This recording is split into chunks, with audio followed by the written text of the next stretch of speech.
నమస్తే. ఇన్నాళ్ళు నన్ను సపోర్ట్ చేస్తూ, ఎంకరేజ్ చేస్తూ మీ ప్రేమని నాకు అందిస్తున్న ప్రతి ఒక్కరికి కృతజ్ఞతలు. అలాగే ఈ వీడియో కూడా ఖచ్చితంగా మీకు ఉపయోగపడుతుంది. లైక్, షేర్ అండ్ సబ్స్క్రైబ్ చేసి మీ సపోర్ట్‌ని నాకు అందించండి. అలాగే ఈ వీడియో పట్ల మీకున్న అభిప్రాయాన్ని కామెంట్ సెక్షన్‌లో కామెంట్ చేసి తెలియజేయండి. ఇప్పుడు వీడియోని చూద్దాం.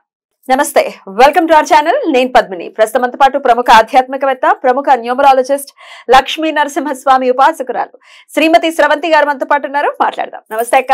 నమస్తే పద్మిని. అక్క, భాద్రపద బహుళపక్ష చవితి వచ్చేస్తోంది. సంకష్టహర చతుర్థిగా జరుపుకుంటాం ఆ రోజున. అయితే విఘ్నరాజ సంకష్టహర చతుర్థిగా వస్తున్నటువంటి ఈ చవితిని ఎలా స్వామి అనుగ్రహానికి మనం పాత్రలవచ్చు, ఎలా ఆయనని పూజించుకోవచ్చు అక్క? భాద్రపద మాసం అంటే ఇంకా చాలా ఇష్టం నాకు. ఎందుకో చెప్పనా, ఫస్ట్ చవితి శుక్లపక్ష చవితికి నాడు మనం చక్కగా వినాయక స్వామి వ్రతం చేసుకుంటాం అందరం. మళ్ళీ చవితికి కూడా మళ్ళీ స్వామికి సంకటహర చతుర్థి చేసుకుంటాం. ఏ మాసంలోనూ ఇలా అవకాశం రాదు.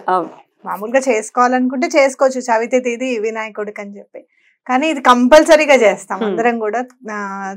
చక్కగా 9 రోజులు స్వామి దగ్గర అంతా గడిపి మళ్ళీ రెడీ అయిపోతాం ఇంకో 3-4 రోజుల్లో అనిపిస్తుంది అనమాట.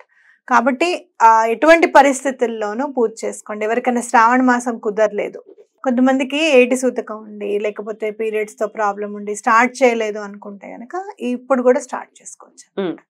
అయితే ఇప్పుడు వచ్చే ఈ సంకటహర చతుర్థి విఘ్నరాజ సంకటహర చతుర్థిగా నామం చేశారు. అంటే ఎలాంటి విఘ్నాలైనా కూడా తొలగిపోతాయి. అలాగే మీరు చాలా బాధగా ఉంది, ఆ బాధ ఎవరు తీర్చలేనిది, ఆర్చలేనిది. అలాంటప్పుడు ఈ పూజ గనక చేసుకుంటే అలాంటి బాధ కూడా తొలగిపోతుంది. ఎటువంటి బాధ అయినా కూడా తొలగిపోతుంది అని చెప్పి చెప్పారనమాట. మనకి ఏది చెప్పినా పూజ గురించి, మీరు ఏకాదశి వ్రతం గురించి చెప్పినా, ఈ సంకటహర చతుర్థి వ్రతాల గురించి చెప్పినా, కృష్ణుడి గురించి తప్పకుండా చెప్తారు. ఎవరు అన్నట్టు ఇది లేదు, ఎక్కడా లేదు, కృష్ణుడు నీలాపనిందని మోయలేదు, ఆయన చూడలేదు చంద్రుడిని అని చెప్పడం అనేది కరెక్ట్ కాదు. కాదేది కవితకు అనర్హం అని ఒక సామెత వింటూ ఉంటాం. అవును, కారెవరు తిట్టడానికి అనర్హం అన్న చందాన కొంతమంది అద్భుతమైనటువంటి వ్యక్తులు కనపడటం ఆశ్చర్యం అనిపించింది నాకు. ఆశ్చర్యమా? పూర్వజన్మ సుకృతికి వికృతి పదం ఏమిటి? అది నిజమే. ఎన్ని ఏళ్ల నుంచి చేసుకుంటున్నాం అక్క. ఇక్కడ కూడా శ్రీకృష్ణ పరమాత్మే సంకటహర చతుర్థి గురించి కూడా యుధిష్ఠిరుడికి చెప్తాడు అన్నమాట. ఇది చెయ్యి అని చెప్పి ఆయనకు కూడా వచ్చాయి అంటే, అరే మీ మొహాల మండ, మీరు చేసుకోండి, నాకే తప్పలేదు, మీరెంత అని చెప్పటం కదా. చెప్పకనే చెప్పడం. ఇంకోటి, పరమాత్మలకి ఏదైనా కష్టం వస్తే గనక అది మళ్ళీ మంచి జరగడానికి, అంటే ఏదైనా వస్తేనే కదా, ఉపద్రవం వస్తేనే కదా చేయడానికి అని చెప్పి అలా రావడం అనేది అది వాళ్ళ లీలగానే భావించాలి మనం. అంతేగాని వాళ్ళ స్టేటస్ ఏదో పాడు చేసేస్తున్నాము, ఇది కరెక్ట్ కాదు అని చెప్పి అసలు కథనే మార్చేయడం అనేది చాలా పొరపాటు. లేదు, మళ్ళీ దాన్ని తిట్టడం ఒకటి ఇదొకటి. కాబట్టి తప్పకుండా కొన్నాళ్ళు పోతే అసలు కంసుడు చంపడం ఏంటి కృష్ణుడిని, అది పొరపాటు, తప్పు రాశారని చెప్పినా ఆశ్చర్యపోక్కర్లేదు. అర్జునుడికి డ్రైవరా ఏమనుకున్నావు నువ్వు అని తిట్టినా ఆశ్చర్యం. కృష్ణ పరమాత్మ ప్రత్యక్షం అవ్వాలంతే, అలా ఆయన చూడొచ్చు. అదే రైట్. కాబట్టి ఎప్పుడు కూడా కష్టము అన్నప్పుడు భగవంతుడే చెప్పింది ఏదైతే ఉంటుందో, ఇది చెయ్యండి అని చెప్పి చెప్పింది ఉంటుందో అది తప్పకుండా ఆ పూజ ఫలిస్తుంది అని మనం గుర్తుపెట్టుకోవాలి. మరి కృష్ణుడు ఏం చెప్పాడక్క? యుధిష్ఠిరుడికి చెప్పాడట, ఎటువంటి పరిస్థితుల్లోనూ ఈ సంకటహర చతుర్థి, ఇప్పుడు వచ్చే భాద్రపద మాసంలో వచ్చే సంకటహర చతుర్థి చెయ్యండి, కష్టం అనేది తొలగిపోతుంది అని చెప్పి చెప్పారు. ఇక యుధిష్ఠిరుడి కంటే మామూలు కష్టాలా కావు, ఆస్తుంది, అన్ని ఉన్నాయి, హోదా ఉంది, అన్ని ఉన్నాయి. కొన్ని రాజుగారి పుత్రుడే అయినా కూడా ఆయన అనుభవించాల్సి వచ్చింది. పైగా గంధర్వుడు కదా, గంధర్వాంశతో పుట్టినవాడు, మరి అయినా కూడా భరించాల్సి వచ్చింది. ఆయనకే తప్పదన్నప్పుడు మనం ఎంత మానవ మాత్రం అనడము. అలాగే ఆయన పూజ చేసిన తర్వాత ఎలా అయితే ఆయన మళ్ళీ రాజ్యాన్ని పరిపాలించాడు, అలాగే మనకు కూడా మంచి జరుగుతుంది అనే నమ్మకంతో మనం చేసుకోవాలన్నమాట. అయితే ఇక్కడ ఏం చెప్పారు అంటే, ఎటువంటి పరిస్థితుల్లోనూ చాలా మంది ఏం చేస్తారంటే, రాత్రి వరకు ఉపవాసం ఉన్నాం కదా అని చెప్పి అన్నం తినేస్తారనమాట.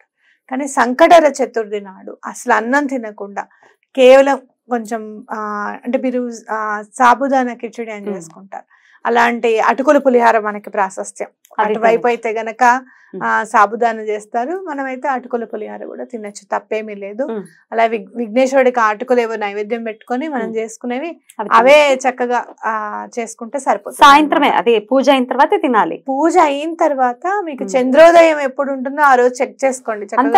ఉంది కాబట్టి మొన్నైతే 9-10 తర్వాత ఉంది, 9:10 తర్వాత ఉంది. ఇప్పుడు కూడా అంతే, సుమారు 8:45 కానీ లేదు చంద్రోదయం. చంద్రోదయం ఎప్పుడు, మూన్ రైజ్ అని కొట్టండి.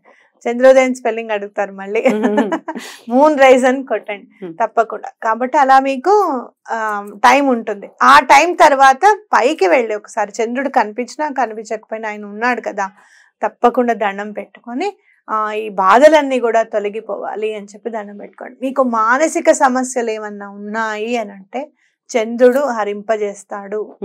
మీకు ఏదైనా అఫీషియల్ గా ఏమైనా ప్రాబ్లమ్స్ ఉన్నాయి అంటే సూర్యుడు చూసుకుంటాడు. ఆఫీస్ లో చాలా ఇబ్బందిగా ఉంది, ఆఫీస్ కి సంబంధించినవి మరి.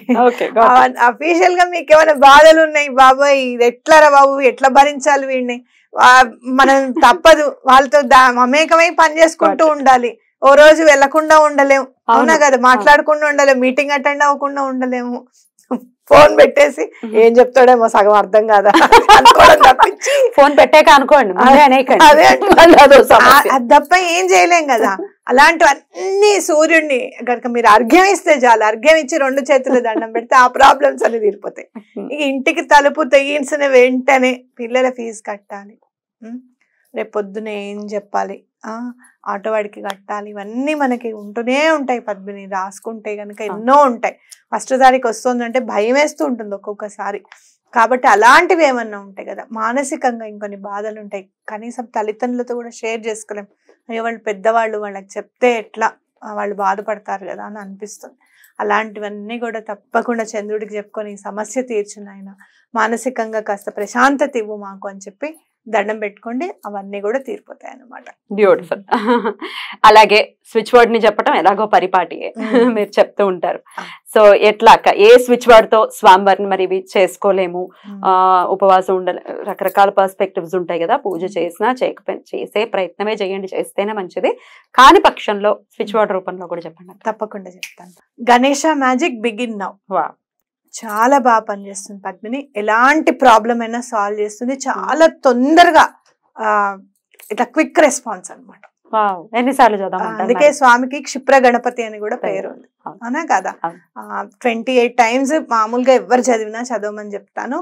అయితే ఇది కూడా వేదిక్ స్విచ్ వర్డ్ కిందకే తీసుకొని 108 times చదివితే చాలా మంచిది. చాలా ఈజీగా నామస్మరణ అంటే విఘ్నేశ్వరుడికి చాలా ఇష్టంట. అందుకే మీరు చూస్తే గనక విఘ్నేశ్వరుడికి ఎన్నో 108 అష్టోత్తరాలు ఉన్నాయి. మీకు నేను ఒకసారి ఎప్పుడన్నా కుదిరితే గనక చెప్తాను. అంటే మనం ఏదైతే గడ్డితో మనం స్వామివారికి గరికతో పూజ చేస్తూ ఉంటాం కదా, ఒక్కొక్క గరిక వేసేటప్పుడు ఒక్కొక్క నామం దాతోనే స్టార్ట్ అవుతుంది. దకార గణపతి, దుర్వాయుగ్మ గణపతి స్తోత్రం అని ఉంటుంది, అష్టోత్తరం అని ఉంటుంది. ఎవరికైనా ఇంట్రెస్ట్ ఉన్న వాళ్ళు దుర్వాయుగ్మ గణపతి అష్టోత్తరం ఇన్ తెలుగు అని చెప్పి కొట్టండి, మొత్తం దాతోనే స్టార్ట్ అవుతుంది. దూర్వా గణపతి కూడా చాలా చాలా చాలా మహిమాన్వితమైనటువంటి. అప్పుడు మకారంలో కూడా వస్తాయా అలానా? కాదు కాదు, దుర్వాయుగ్మము అని అంటే దూతోనే స్టార్ట్ అవుతుంది. ఇంకా వేరే అక్షరాలతో కూడా ఉంటాయి, చాలా ఉంటాయి. అంటే ఆ ప్రతి నామము 108 నామాలు దాంతోనే స్టార్ట్ అవుతుంది. చాలా పవర్ఫుల్ ఉంటుంది. ఒక్కసారి ఎప్పుడో నేను చాలా రోజుల క్రితం, చాలా ఏళ్ల క్రితం చేశాను నేను. మళ్ళీ మీకు అందరూ బయటపడాలి ఆ విఘ్నేశ్వరుడు అనుగ్రహంతో అని మనస్ఫూర్తిగా కోరుకుంటూ చాలా చాలా కృతజ్ఞతలక్క. నమస్తే.